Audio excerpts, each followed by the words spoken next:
తీయగా చల్లగా పాడుతా తీయగా చల్లగా.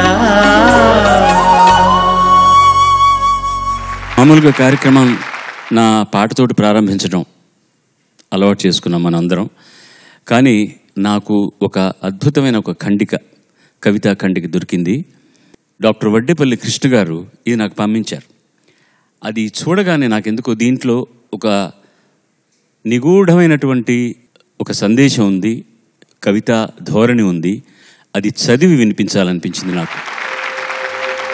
ఈ శీర్షిక వలస పిచ్చుకలు.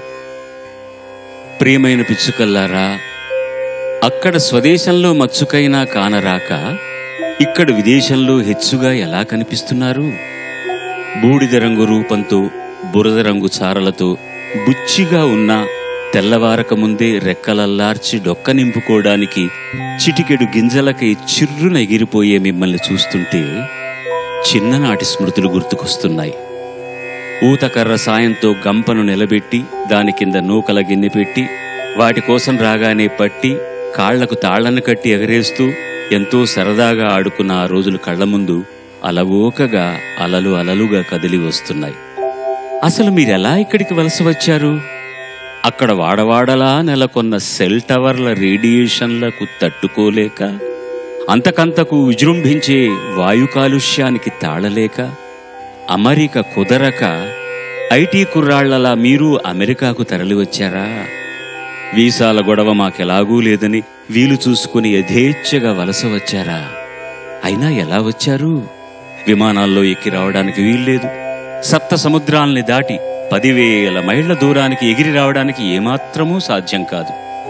ఆలోచిస్తే అంతుపట్టడం లేదు. అయినా అక్కడ కనుమరుగైన మిమ్మల్ని ఇక్కడ చుట్టాల్లా చూడగలుగుతున్నందుకు ఆనందంగా ఉంది. మన భాషనేగాక ఊరపిచ్చుకుల ఉనికిని మరిచిపోతున్న మనవల తరానికి గుర్తు చేస్తున్నట్టుగా ఇక్కడ గూళ్లు కట్టుకున్నందుకు తృప్తిగా ఉంది. ఇంగితంగా పుల్లా పుడకల్ని చేర్చి నారలతో గాలివానకు కూడా తట్టుకునేలా అల్లుకున్న మీ గూళ్లను చూస్తే ఇంజనీర్లు కూడా నోళ్లు తెరవాల్సిందే. ఎంఎస్ చేస్తున్న విద్యార్థులు మీ వద్ద ప్రాక్టికల్ ప్రాజెక్టులు నేర్చుకోవలసిందే. కట్టడం పూర్తి కాకముందే కూలిపోయే అమాయక ప్రాణాలను బలికొంటున్నటువంటి ఇంజనీర్లు నేర్చుకోవాల్సిందే. స్ట్రక్చరల్ ఇంజనీరింగ్లో మీకు డాక్టరేట్ పట్టా ఇవ్వాల్సిందే. పిచ్చుకులారా, ధన్యవాదాలు మీకు.